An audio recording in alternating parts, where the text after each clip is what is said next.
بسم اللہ الرحمن الرحیم۔ کتاب کہکشان نیستی آیت اللہ سید علی غازی طباطبائی، ایک مستند داستان از محمد ہادی اصفہانی۔ 1311 قمری 1894 عیسوی سید علی غازی کی زبانی۔ صحرا میں جھلساتے سورج کی روشنی اب مدھم پڑنے لگی تھی۔ ایک وسیع صحرا میری نگاہوں کے سامنے تھا۔ تبریز سے نجف کا طویل راستہ، جس کی انتہا پر عظیم پہاڑ سر اٹھائے کھڑے تھے۔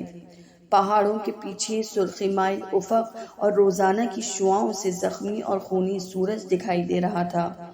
صرف اہل کارواں کے قدموں کی آہٹ اور گھوڑوں اور اونٹوں کی سانسوں کی آواز اس بے آب و گیا صحرا کا سکوت توڑ رہی تھی۔ میں تھا، پیر کا درد اور ہزاروں چھوٹے بڑے اندیشے جنہوں نے میرے اندر بھونچال مچا رکھا تھا۔ میرے ایک ہاتھ میں گھوڑے کی لگام تھی اور دوسرے میں والد کی یادگار خاک شفا والی تصویر۔ والد جنہوں نے اپنی قدسی سانسوں پر مشتمل اپنی زندگی سے میری روح کو آسمانی بنا دیا، اور وہ نجف و سامرا کے بزرگوں کی فکر کے نایاب جواہر کے وارث تھے۔ کتنا وقت لگا کہ وہ اس سفر پر راضی ہو جائیں۔ میری روح کا پرندہ پنجرے میں اسیر ہو چکا تھا، جو کہ نجف اشرف میں امیر المومنین علی بن ابی طالب علیہ السلام کی ہم جواری کے خاطر والد کے عشق کی تجلی اور ان کے شوق کی نشانی تھی۔ میری اور میرے بھائی احمد کے وجود کی خاک کو پہلے انہوں نے عشق کا پانی دیا اور اس طائر قدسی کو اس اسرار آمیز سرزمین تک پرواز کے لیے آمادہ کیا۔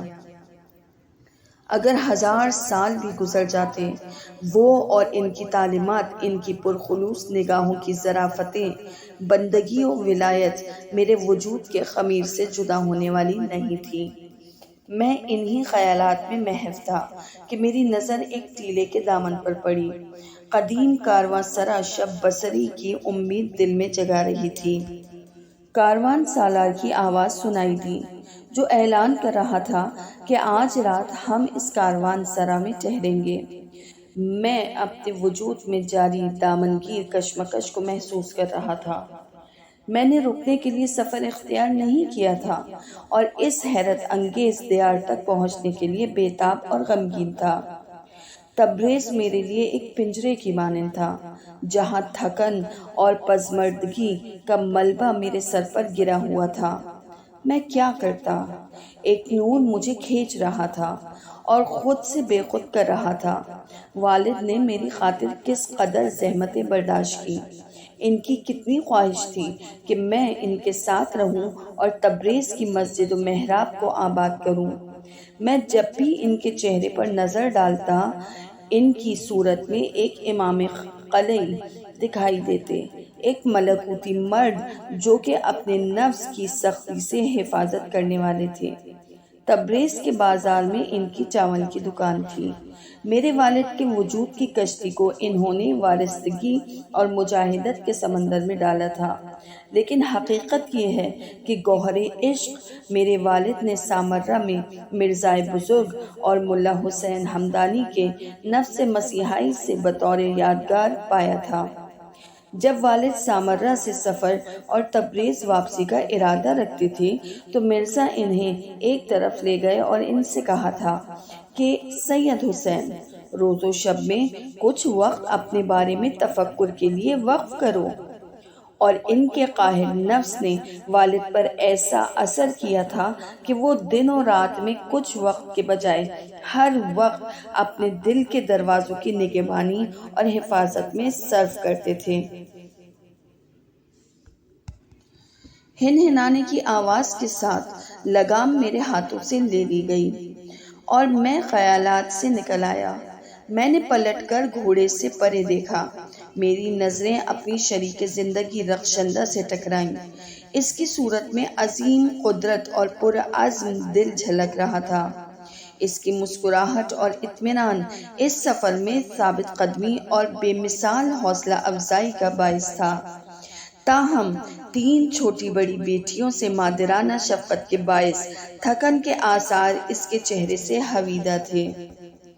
میں جب بھی اس کے چہرے پر نظر ڈالتا ایک ایسی عورت کو دیکھتا جس نے کثیر مال و دولت اور خاندانی جاہ و جلال کے ہوتے ہوئے خدا سے بہت بڑا معاملہ کیا تھا اور اسے ایک طاقت فرسا جہاد درپیش تھا۔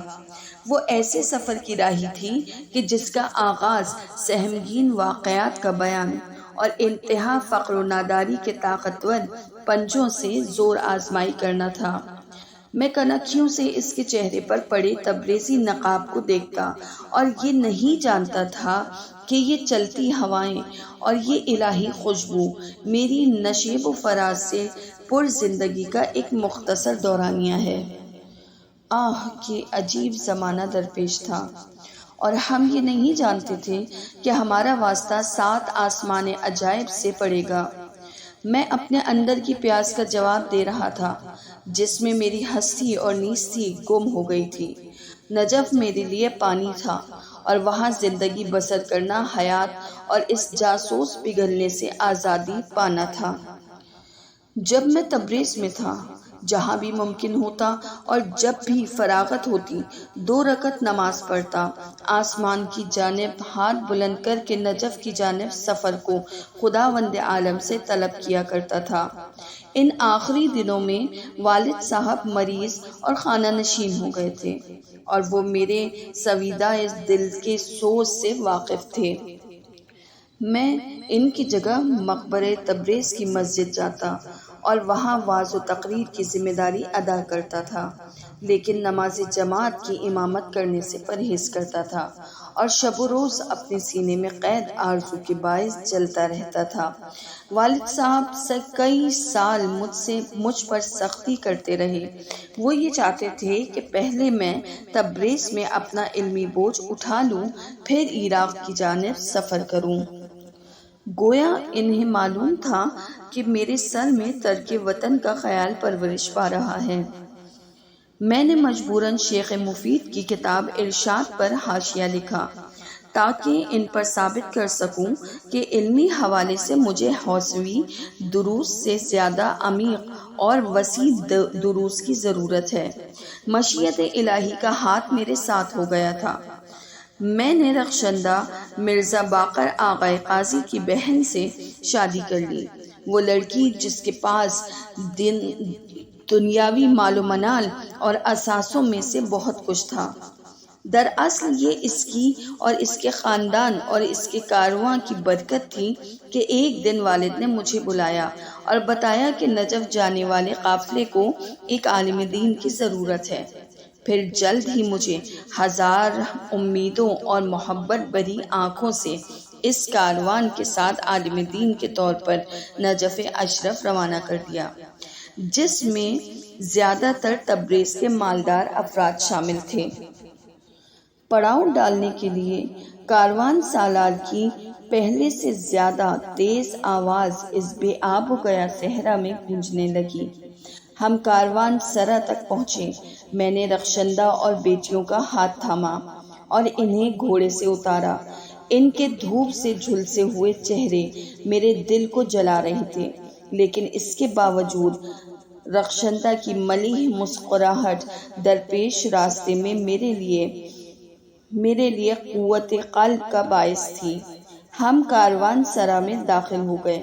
وہ ایک قدیم کاروان سرا تھی جس کے شکستہ در و دیوار عارضی شب بصری کے لیے مناسب لگ رہے تھے۔ جیسے ہی ہم داخل ہوئے، کاروان سالار نے ہمیشہ کی طرح لوگوں کو چھوڑا اور گھوڑوں اور اونٹوں کو استبل لے جا کر ان کے آگے تازہ چارہ اور پانی رکھا۔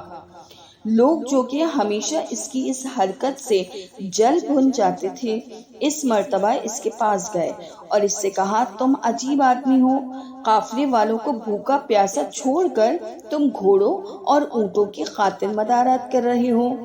وہ اسی طرح جھکے گھوڑوں کے لیے بالٹی میں چارہ ڈالتے ہوئے سر پلٹا کر بولا، اگر میں ان بے زبانوں کا اچھی طرح خیال نہ رکھوں تو ہمارا عراق پہنچنا ناممکن ہے۔